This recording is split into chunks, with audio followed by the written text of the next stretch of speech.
Hello, everybody. Welcome to our first official planning session of the Final Lap Challenge. Last week, we kind of did a kickoff introductory, get to, kind of explain a bit more about what we are going to be doing every week and gave you a chance to get prepared. So hopefully you've got your agenda, whatever it is that you use to keep track. And if you don't use anything, then hopefully you brought something to get started in this incredible habit that is going to literally change the way you approach your day, week, month.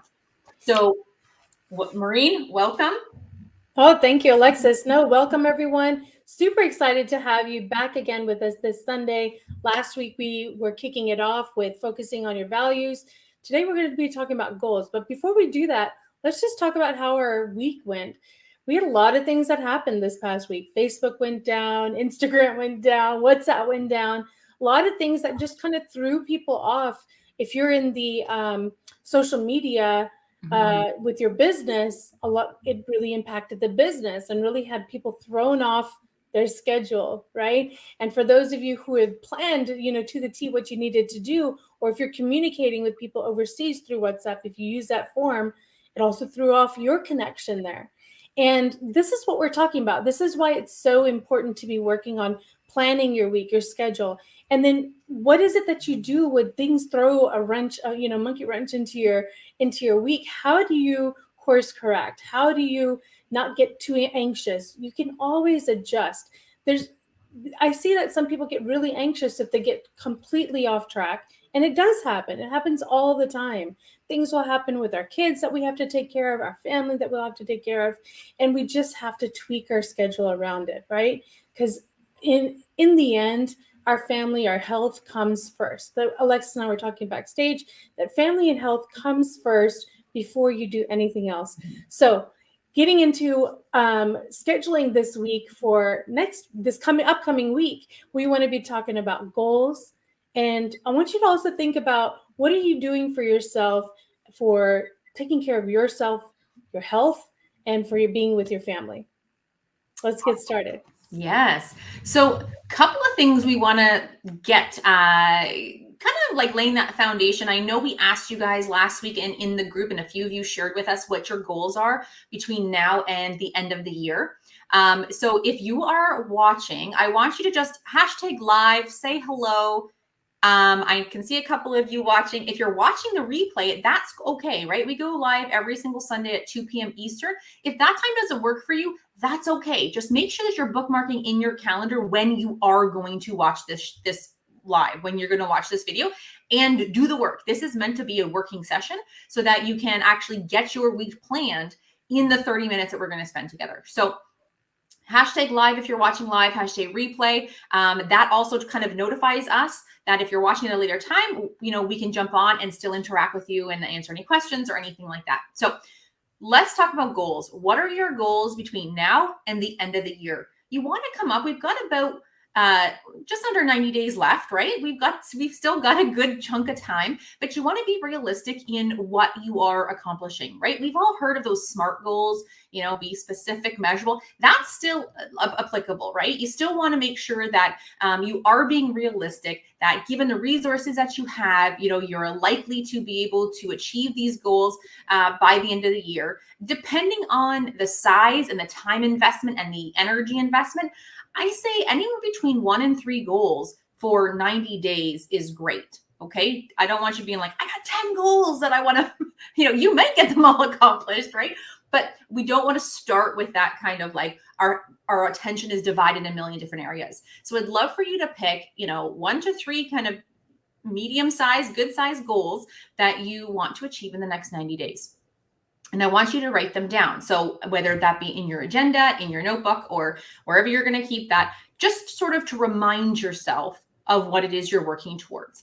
And once you've written down what the goal is, I want you to answer for yourself, drop it in the comments, whatever you're comfortable with, but answer why is that your goal? Why is that important to you?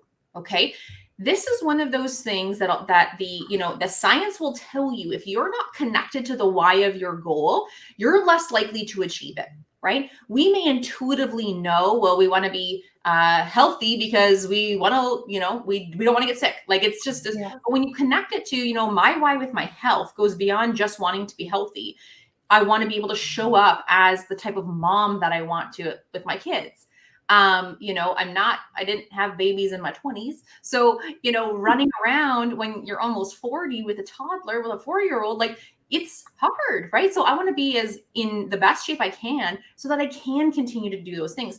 When I link health to being able to be the mom, wife, friend that I want to be and do the things that I want to do. I love travel. I love adventure. I want to be able to have the health and the vitality to do those things. It becomes a very different goal than, I need to lose 10 pounds because bathing suit season is around the corner, right? Like that sometimes is a goal, but for me, I'd love to, be bikini ready, whatever you want to call it, but it's really not that important to me. So it doesn't give me the motivation that I need to take daily consistent action. But when you start to connect to that bigger picture, that does, right? Being able to show up for my kids, that is a motivating factor for me. So what is it for you? And I want you to kind of get in your feels a little bit with it and really feel it. And once you know the why, I want you to envision how you're going to feel once you've accomplished it. Okay. We're now standing at the end of the year, we're counting down to 2022 and you're like, oh my goodness, I've accomplished A, B, and C. How does that feel? Yeah. I think last week Amanda had said my last 90-day goals are to book 10 new custom dress clients, update my marketing strategy, and believe in myself more. I love it. And Sadia had put, I'd like to have another round of my 4-week women's group coaching program before the end of the year. So very solid goals that are quantitative. You know what it is that you want. Now attach your why to it. Why is it so important? Said, I would like to, but why is it that you would like to? What is it going to that emotional attachment that you have to it? We want to make sure that you are connected to that. That's what we're talking about. And Amanda, if you're watching now or you're watching soon, I want you to, go beyond that business goal. I mean, I know oftentimes in business, we're so quick to look at okay, well, I need to hit this income level so that I can do X, Y, and Z. But that is okay. Don't get me wrong. I'm never going to say anything about making money. Money makes the world go round. So, that it is a great business goal to have. And it's obviously one of every single business, but what will that do for you as a custom wedding dress designer to have 10 new custom dresses under your belt? Okay. What will that do for your reputation? What will that do for your confidence? What will that do for your network, right? Not just your net worth. So that's kind of the idea, guys. I want you to be thinking about those deeper reasons of importance to really get connected, because we want to keep you accountable. But if it's not an important goal for you, I mean, unless short of us showing up at your door and making you do things, you're still not going to follow through until we get to the root of why it's so important. Awesome. Okay. So now that we've got that, I want you guys to drop it in the group. Let us know it's not just us being here every single week. The idea too is to really create this as a community that we can celebrate with each other, cheer each other on. If you need to vent about something, bring it, right? We're all in this together. So the second thing that we want to share with you is one step to our weekly planning. We're actually combining it with another really important habit that Maureen and I have created, and that's self-assessment. So I often do this right before bed, but I'm actually really looking forward to attaching this to my planning session, because I'm human. Sometimes I will skip it because I'm too tired or I forget or whatever the case may be. But we want to do our week in review every week with you as well. And it's so important to assess yourself so that you can see where you are, where you're going, and what's the gap, right? And then the other side of it is the lessons. We often think that we only learn lessons from mistakes, from failures, from things that go wrong. And of course we do. But we also learn lessons when things go right. We just don't often think about it. We think, well, that was a great day. That was a great date. that was a great class, but we don't think about why was it so good? What did we do to make it so good, right? Mhm. So we want you, when we're doing our weekend review, I want you to look at not just how it went, but why did it go that way, and learn the lesson to take into the following week. So we spoke a little bit about it, and I'm sure you guys have talked to us before, heard us talk about it before, is the self-assessment questions. So we often share, I'll post the ones that we typically share, the high performance assessment ones with you guys. I'll post that in the group right after this, but you can come up with your own that feel more personal to you. I use a combination myself, because I add in a question about me as a mom, because it's really important to me right now in the stage that my kids are at. So I have a question in there of, I was a present, loving, and patient mom today. I don't always answer yes. Spoiler alert. But that gives me, when I answer that question and I rate myself on a scale of 1 to 10, and then I do the review, and I always will look back a couple of weeks of all the questions, but you can see, like, have I really been like losing my cool, not patient, not as present as I should be? Okay, geez, well, now looking ahead, that gives me an area that I really want to focus my attention on for this week. So it's okay if 1 week I'm not the best mom, I'm not the most present mom, I'm not the most patient mom, but I don't want that to turn into 2 weeks, into a month, into 6 months, and now I feel really disconnected from my kids. Yeah. Okay. So we want you to come up with your own questions. Use ours. I'll put them in. And this has the high performance questions. I don't know if you have them open or not, Maureen, or if you have them handy, but the questions are, I worked on things that matter today. They're all around, are you working on the things that are progressing your goals and your dreams? Okay. So you can get more specific if you want to, or you can use those and try them out for a few weeks and see how you like them. But when you do that, you're going to rate yourself on a scale of 1 to 10, right? 1 being garbage, 5 being outstanding, right? And then somewhere in the middle. Yeah. So until you get that, but I would like you guys to come up with your questions, and what areas do you want to monitor for yourself? And you can jot these down right now. Is maybe you have a question about your health, maybe you have a question about your significant relationships, maybe you have a question about your career goals or your business goals.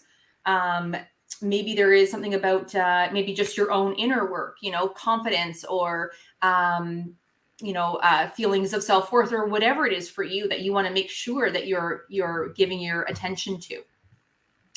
And then I want you to look back at last week and give yourself a rating in those areas, right? And be honest, this is just for you. You're not handing it in. We're not giving you any marks for it. It's just for you. Yeah, and what's great about this is that you're going to get really more present day by day, because each activity that you'll start to take on, you will be more present, more intentional. And that's why we're asking you to do this activity week over week, but you can also apply it day after day. And you'll notice that you'll start to find your flow. And that's what we're trying to help you get to, is how do you find your flow? For example, I was just sharing with Alexis that what changed for me this week is that every single day I'm having to go outside. I have to go drop my daughter. So I'm getting that sun, I'm getting that outdoor fresh air. Whereas there's been weeks where I just I'm at home. I don't have any place to go. And there'll be 3-4 days before I go outdoors. And what I've noticed that it's had an impact on my mental health. It had an impact on my mood. It had an impact on how I'm feeling and how I'm showing up. And what's happened is, like, every single day, 7 days this week, I have gone outside the home. Now, for some of you, that may be normal for you, but for me, my kids, they take the bus or they drive themselves, and my husband does his own thing. I don't really have very many activities outside of the home, and I work from home. So for me, it was a change for me that was actually a pleasant change. So now what I'm recognizing, and I was sharing this with my husband also today, it's like, it's good that I'm taking that activity and doing that, and I need to make sure that I incorporate that going forward. It's helping me stay in that flow. That's what we're going to help you, acknowledge and start adding and tweaking, and you're moving things or adding things so that you can notice when you are in the flow and you feel better about yourself. You are able to be patient and intentional and present with yourself in any activity that you're doing. So that's what you're going to start noticing. So we've got a comment here. Someone put, it says Facebook user. I don't know who it is. Number one, being centered and balanced by planning, simplifying, and blocking my activities so I can move the needle of my goals. Yes, flow. Exactly. Number two is health and vitality by exercising. Yep. And three, getting my finances together. Oh, great. I thought it was you, It's me, Nanda. Hey, Nanda. This is great. And I was actually going to say, is that Sadia? Because Sadia has, I think, probably would have been very simple, similar as well. So no, really great. Very clear goals. And she's also looking for that flow so that you have that steady flow. And that's what you want to get to. What happens is we end up on this high, then all of a sudden we're tired, we can't do too much, and we're in this downhill spiral.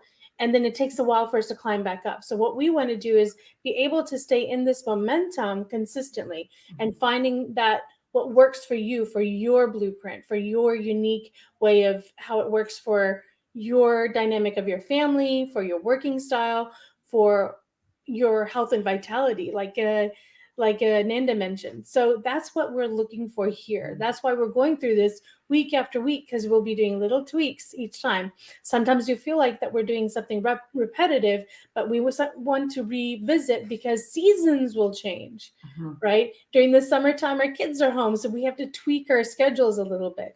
In the holidays are coming, so we need to tweak the schedules for that a little bit, right? There's all these things. Vacation time may be coming in, so you have to tweak your schedules around that. You may have to get a few things, move up deadlines to get done, or push things out to after you come back from vacation. So that's why it's a weekly process to really find what is going to work for you going forward. Yeah, you totally read my mind. I was waiting to say that exact thing, Maureen, is that it's routine with flexibility, right? It's routine because we're doing it every week. We're looking at the key areas, but those key areas may change from month to month, right? They may not change every single week because we're working on who we are. So that doesn't really change, right? But how we maybe structure our week, where our focus might go for that specific week, that has to be flexible, right? Because as you said, we go through different seasons. So where are we right now? And when you do that week in review, you're looking and saying, okay, that didn't work. This hasn't worked for a few weeks. So maybe it's time to change that part of the routine because it's not serving me right now, right? So understanding that you're going to have those ebbs and flows, and you're going to need to be flexible as we move forward. Okay. And you might, those questions that you rate yourself on, there should be a couple that kind of remain similar. So if you know your 3 words, right? I often add that as one of my questions, like how much am I being true to myself? So for me, my words are present, vibrant, and curious. So that's one of my questions. Was I present, vibrant, and curious this week? And I rate myself on a scale of 1 to 5. So if you've got your 3 words, that to me gets me thinking in all the different areas, kind of as a general overview. That's sort of my how was your week? I just did this. How was your week? You know what I mean? Kind of question, but getting a little bit deeper in how did I show up this week? Not just how was things around me, right? How did I show up this week? So I recommend asking a question like that to make sure you're monitoring how you're showing up in the world. And then, like I said, you might be super specific. So Nanda, you might say, maybe you set a weekly goal for your exercise, your sleep, your nutrition, your hydration, if like all of that in like health and vitality.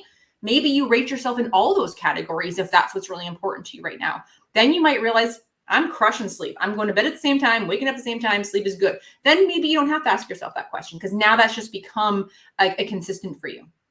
Okay. So I really want you guys to, and take a little bit of time, even if you don't have them all down right now, take a little bit of time even after this and really come up with those questions that are going to feel really good for you right now and understand you can tweak and change as we go on.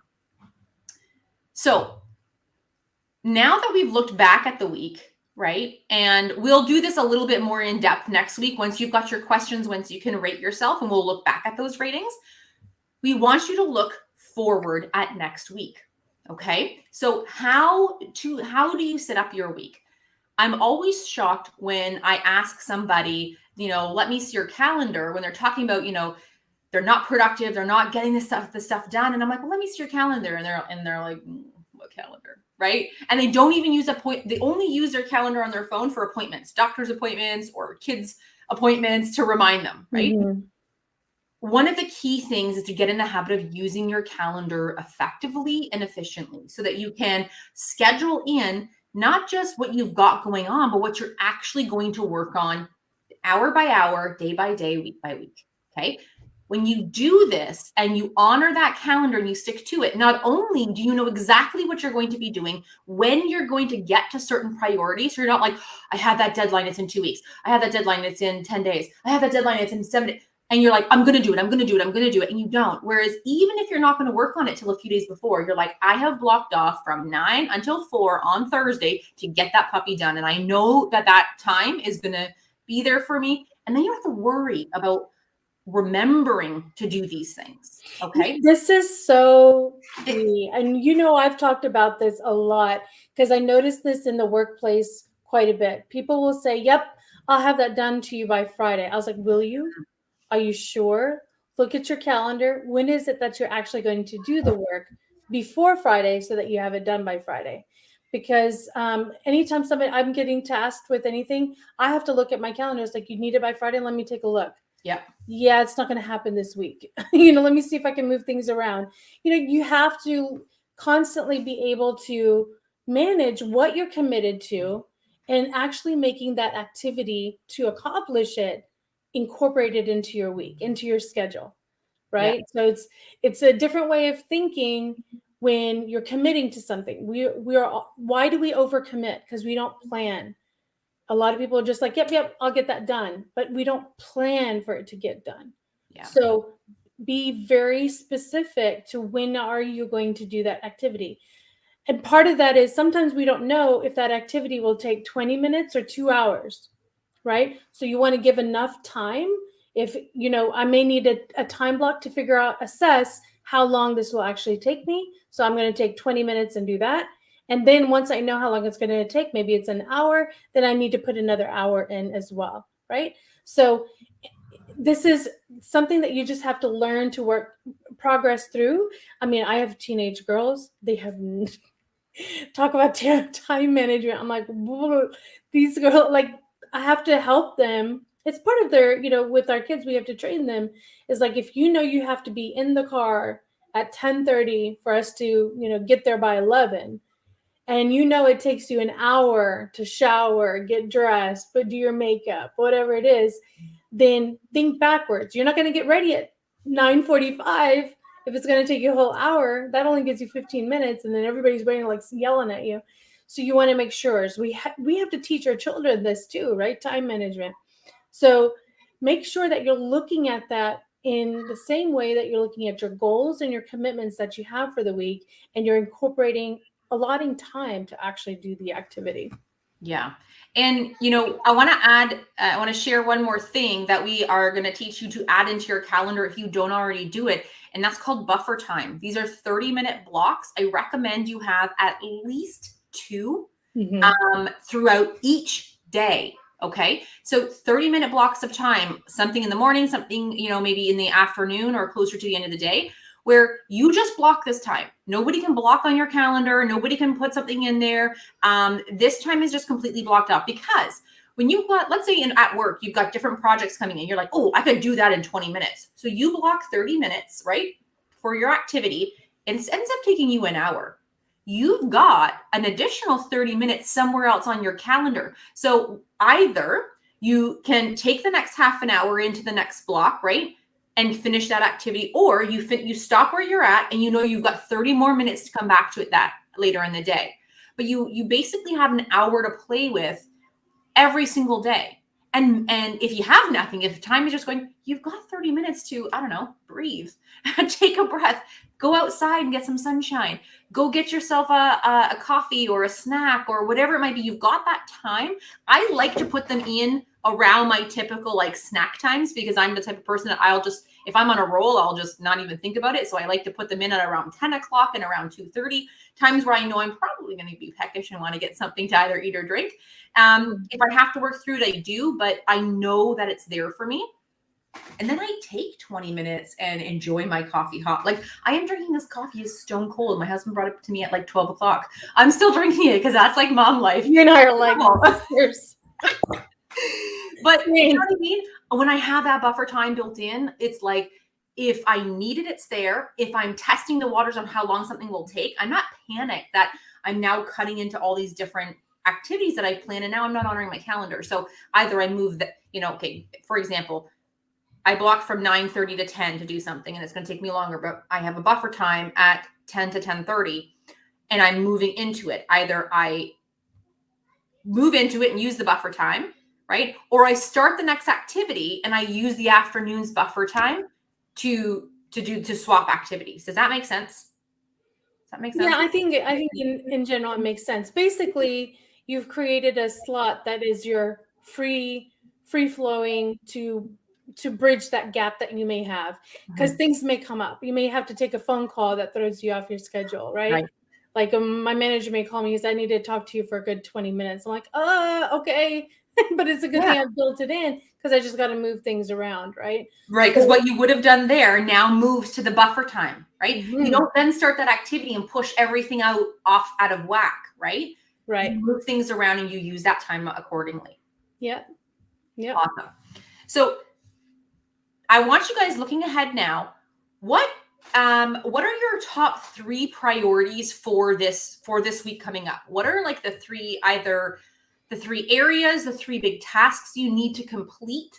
Like what's the priority? What are the top 3 priorities? And only pick 3. You're probably going to do 100 things this week. What are the 3 things that, as long as these 3 things got done this week is a success? Okay, so I want you to write them down, drop them in the comments. And this is the first thing that we're going to plot on your calendar for next week. And I highly recommend you slot them in somewhere on Monday or Tuesday. Okay, earlier in the week, the better if possible. Because as we know, the week tends to get away from us sometimes, right?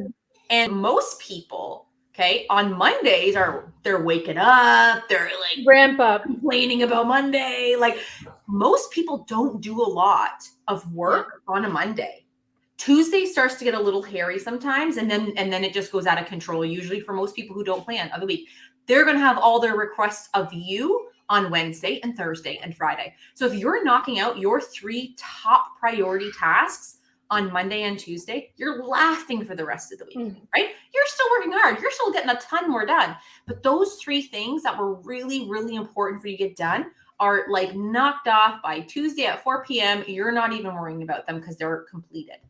Okay, so what are those for you? I want you to write them down. And then I want you to put them in your calendar. Okay, you got to kind of figure out right now how long you think they'll take, right? I always kind of give myself a little extra if possible. Yeah, I even put in like schedule a doctor's appointment. Yeah, I've been forgetting to do. My daughter gets like, you didn't schedule my appointment. I'm like, sorry. So, like even those things, even if it takes 15 minutes, I block it for 30 minutes and it gives me a little buffer, So, little things like that you need to take care of, put it into your calendar. Yeah. Be intentional, make sure that it gets done and it holds you accountable to yourself, Yeah. All right. And then you're going to go into, if you're looking ahead at your work day, you're going to do the same things, right? What are the key things you need to get done? And slot those in and be specific in the time that you're going to actually accomplish them. Okay. As we go through these week, guys, if this is the first time you're really, getting serious and planning your week, it might take a couple of weeks for you to really find the groove of kind of your new workflow and how it's going to work for you. So it's okay. It's trial and error for a couple of weeks. But then we want you to look at your values, right? Last week, we talked about having 3 to 5 values. They should be written down somewhere. I usually have them written at the top of my page. And then I literally will be like, okay, where is this time fitting in? Okay, so family for me is one of them. Where is specific family time, right? Health, where are my walks? Where are my meal prep sessions, right? Like, where are they on my calendar? Adventure is one for me. So like, what's something fun we're doing this week or the coming weekend? Like, where is the adventure? Where is the excitement? Where am I doing something something out of the ordinary? I want to try and get that on my calendar every week. Okay. So go through your values, make sure you can actually see the time that you're carving out for what's most important to you. And if you don't know what you're doing, just block something off, right? You know in your head, if your relationships are important, maybe Thursday evening, you block off a few hours. You're like, I don't know who I'm going to call somebody and go for a drink or go for a walk or go for dinner or have a phone call or have a Zoom chat. Like, you block it off though, right? Your self-care time. Where's your own recharge the batteries time? Okay. Those things need to be on your calendar as well. Yeah. And we'll continue to repeat this and keep adding on more. And just as we close out, I want to remind you, for if you know anyone who struggles with, feeling anxiety, overwhelm, or who is feeling disconnected with the way that they're working or connected with themselves or with their family, have them join this challenge. We've really made it a no-brainer cost. At $48, you get us from now until the end of the year. And we will work with you every Sunday. And we're available to you in the Facebook group. You can message us. You can send us a messenger contact. I think Amanda's done that a couple of times. And we can help answer your questions. And then let us know, what is it that you're struggling with, so that we can make sure that we create the content around that, so that when we are delivering on the Sunday, everything is being addressed for you. Okay? All right. So make sure you share that with your friends, and then we will be back here again with the final lap challenge next Sunday at 2 p.m. Eastern. Again, if you can't join us live, watch the replay, and then still you can hashtag replay. Let us know that you joined and you listened in. And what tidbits did you get? What golden nuggets did you get that you're going to apply into the following week? All right. Well, that concludes our session, the Sunday session with you today. We wish you a really productive and accomplished week ahead. And we look forward to hearing what you did accomplish and what it's going to look like going forward. Awesome. All right. And we'll check in throughout the week in the group. So I want you guys to be posting in there and respond to our comments and our questions. It's just a way of keeping yourself accountable even throughout the week. All right. Bye, everyone. Bye, guys.